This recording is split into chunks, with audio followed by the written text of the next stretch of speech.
Bang,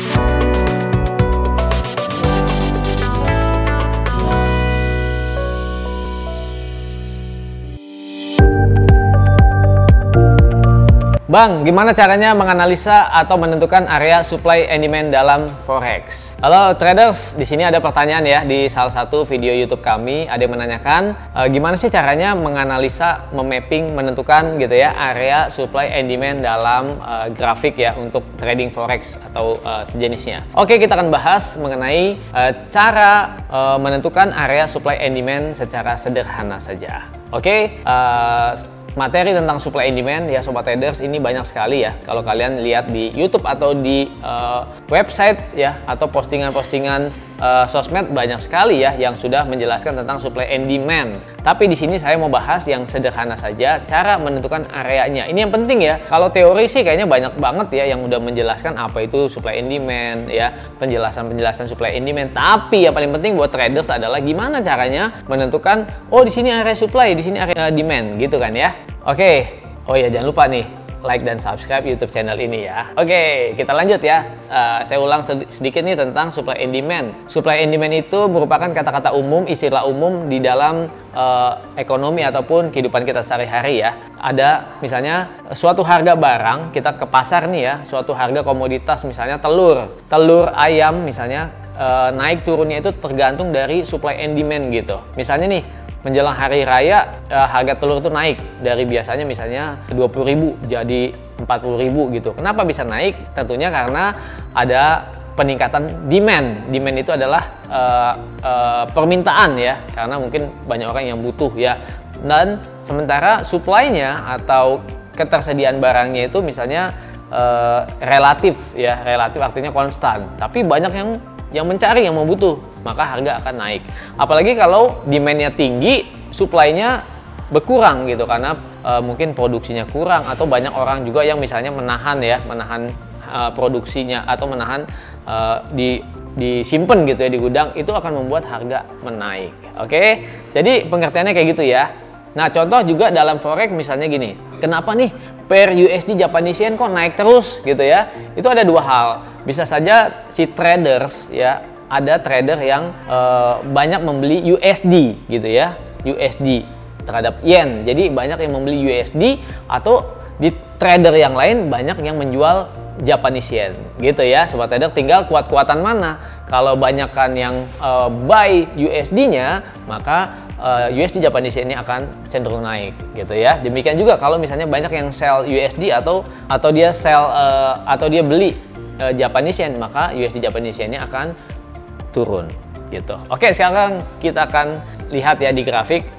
Oke sobat trader, sebelumnya supaya kalian tahu ya bahwa level atau area supply and demand ini digunakan traders untuk menentukan di mana sih support area, di mana sih resisten area ya. Jadi support dan resisten juga bisa menggunakan area supply and demand. Oke, langsung aja saya akan mempraktekkan ya. Saya akan buka MetaTrader ya.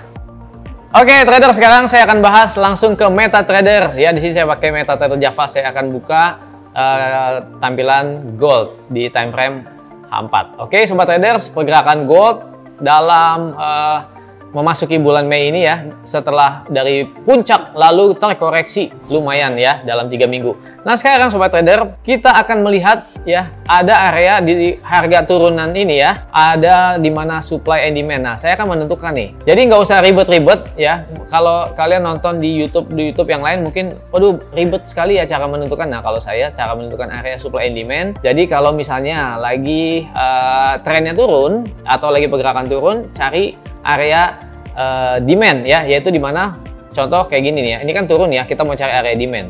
Nah area demandnya itu dari harga ya ketika atau candle terakhir sebelum terjadi harga naik ya. Oke, di sini ada candle terakhir yang bearish sebelum bullish. Nah maka satu candle ini ya, jadi dari high low-nya di sini kita bisa jadikan ini area untuk demand area. Nah sobat trader bisa perhatikan ya, ketika harga kemarin ini ya, harga masuk ke dalam area demand, lalu kelihatan sempat turun di bawah area demand atau di bawah lower yang ini, tapi harga masih kedorong tidak breakdown gitu ya. Artinya apa? Memang kelihatan di sini merupakan ada satu seperti setter ya, atau halte ya, di mana ada banyak orang yang sudah menunggu untuk open posisi buy di sini ya. Jadi sobat trader tinggal menunggu saja. Di sini bisa saja nanti terjadi breakdown kalau misalnya banyak orang yang sell gold gitu ya. Jadi kalau misalnya ada berita yang negatif buat gold, penguatan dolar ataupun sentimen positif suku bunga gitu ya, akan membuat dolar menguat dan goldnya akan tembus di bawah area demand ini. Demikian ya sobat traders. Oke, bisa ya. Lalu gimana caranya kita menentukan untuk area supply? Nah, caranya sama. Misalnya gini, candle bullish terakhir sebelum terjadinya rangkaian bearish gitu ya. Candle bullish terakhir sebelum terjadi rangkaian bearish. Oke, kita cari yang terdekat aja ya. Jadi pakai di sini ya, pakai shape rectangle. Nah, di sini ada candle bullish ya, satu sebelum terjadinya harga bearish. Nah, sobat trader bisa ya. Nah, ini bisa juga dijadikan area supply ya, dimana kita bisa menandakan ini kemungkinan harga akan tertahan atau ngetes di sini ya, ketika nanti rebound dari demand ya.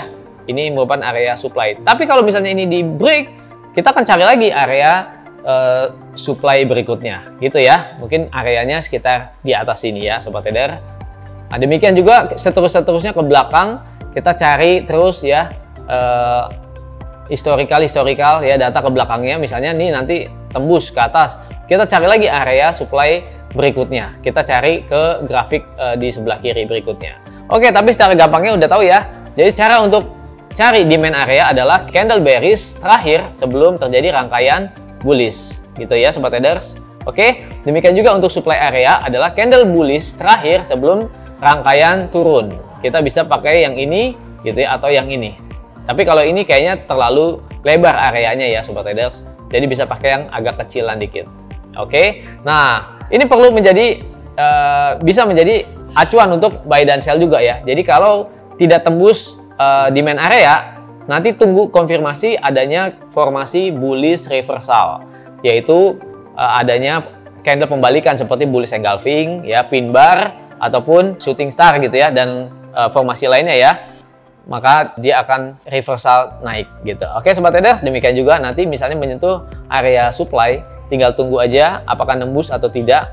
Dan kalau ada candle rejection dan candle bearish reversal, siap-siap open posisi buy di area supply. Oke, itu aja sederhananya, dan ini merupakan subjektif, artinya ini cara saya. Bisa saja kalian tonton di YouTube atau di internet, cara membuat area supply and demand-nya berbeda-beda, karena memang tidak ada yang pasti, ini tergantung cara si tradernya masing-masing. Oke, kalau ada pertanyaan silahkan ketik di kolom komentar. Buat kalian yang mau trading bareng ya di Java Global Futures, buka akun sekarang aja. Oke.